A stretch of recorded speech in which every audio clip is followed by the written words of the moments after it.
So sometimes you're just trimming along, quite the thing, expecting nothing, and a cow walks in who's extremely lame and her foot is absolutely full of stones. And that is the case here. This is the Hoof GP. So like I said in the intro, my name's Graham Parker and this is the Hoof GP. If you've never watched these videos before, here we look after cows' feet and teach you guys, even though you don't need to know or don't think you need to know, how to look after cows' feet yourself. And in this case, this cow is lame. I know she's lame because I saw her walking in, and now we've lifted her foot in the air. The problem is very obvious, or at least you think it is, because that's actually only one of her problems. She has a much bigger problem that you guys can't see right now, but I can. So clearly we need to clean this cow's foot off so you guys and I can see it much more clearly. But first, there's something much more important on the agenda. Craig, make us a coffee. Sure thing, Graham. That looked so rehearsed, didn't it? But it actually wasn't. Seriously, they'll make us coffee. So look at that. I told you that the stones were the obvious problem, and they are an obvious problem, but there's a much worse problem lurking in beneath. And if you look here, as I wash away, the stones actually begin to flick out themselves. Cows' feet are designed for handling stones. They're not usually causing a problem. Usually what happens is there's a problem there already. The stones get into that problem, that crack, that hole, that crevice, that hole, whatever you want to call it, and they exacerbate the problem. How good a word is that? Yeah, they make the problem worse. And in this case, that kind of is the case, but as you're just about to see, that's not what's causing the lameness.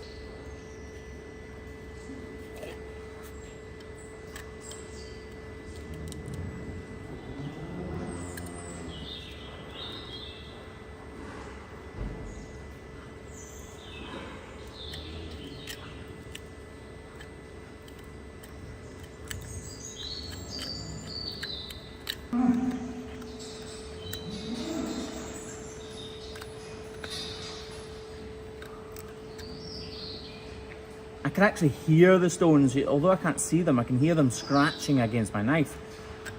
But I think that is about it. So there are a bunch of stones on the ground now, and these ones here, and like I said, they're not actually causing the problem. This white powdery substance you can see here is called pith. That is natural shedding of the hoof. It's naturally drying out and flaking away, and that is what has caused this hole. It's actually completely natural, but there's a hole or a compartment or a crevice or a kind of indentation. I honestly do struggle with my words, I don't make that up. It's a hole that allows itself to be filled up with dirt, debris, and in this case, stones. And yes, it would have caused a problem if we hadn't sorted it right now. We're about to get rid of that crevice completely by trimming it, and then we'll get on with dealing with the problem that you guys probably haven't spotted yet.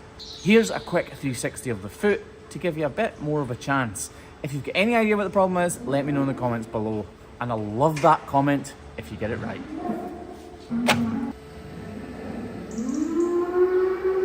Did you get it?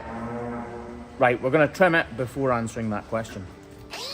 This cow really is lame, and lameness is very rarely caused by stones like that compacted into the sole of a cow's hoof, which is why I knew instinctively to search for an alternative reason for her lameness.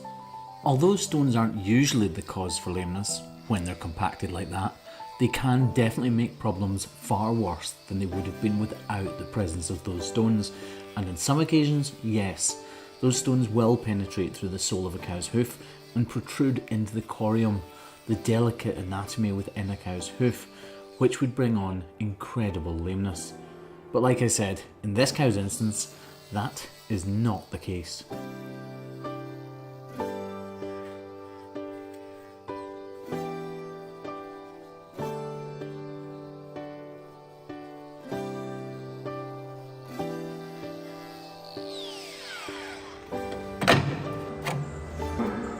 This part of the trim is called modelling out, and for this particular cow, it's going to be incredibly crucial if we want to make her any more comfortable than she currently is.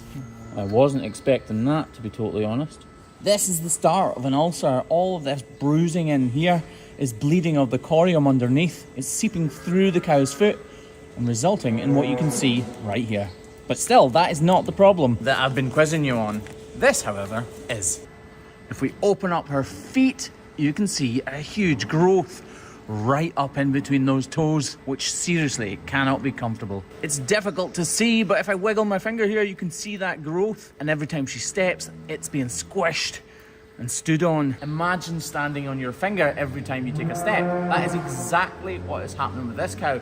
But obviously I can't cut it away. I've told you that before. It's not my job to cut into live tissue. That is the job of a vet. And actually, she doesn't even need it. There is something else we can do about it.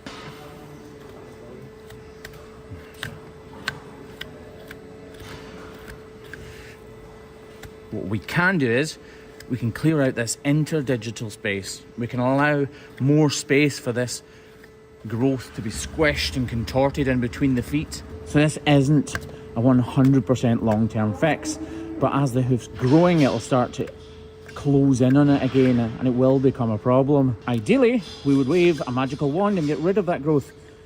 But unfortunately, I don't have my wand with me today. So, spacing out this interdigital space as carefully as we can is our best and actually our only option.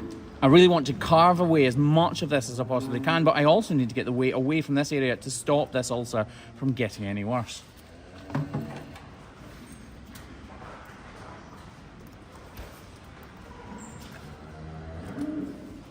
This is the axial wall that I'm carving away at. It's also wall horn, so it is also incredibly hard stuff. She needs it for architectural support, so if I take too much of it away, it'll be a problem. So I need to keep that in mind all the while, trying to make space for this huge growth. That growth was already allowing that reddish fluid you can see that we all know and love to seep out of it when we first picked it up, and washing it is actually enough to make it slightly worse. Right, I'm going to lower this heel to take a bit of weight away from this claw because it's bearing too much weight, and that's why all of this bruising is here. It looks like tatty peels, or potato peelings, if we said it correctly.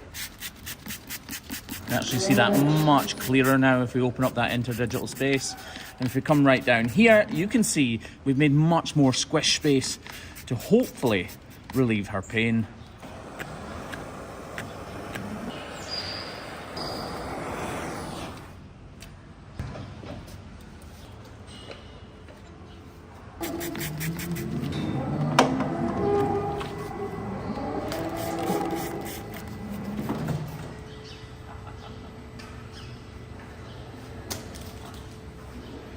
You haven't mixed it right.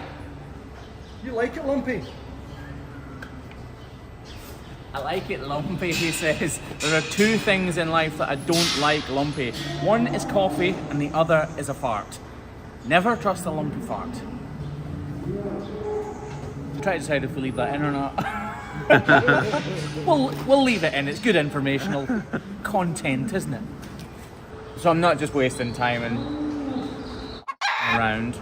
I'm only having this coffee and talking to you guys while this block dries. The important thing isn't the video, it's the cow in the crush. And with that, this glue is dry and she is good to go.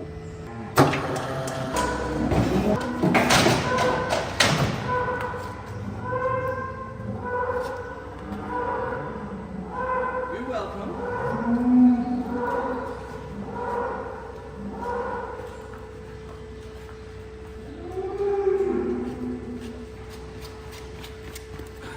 She's clearly still feeling it. The growth is still there. That growth's proper name, by the way, is a tyloma. You've been watching the Hoof GP.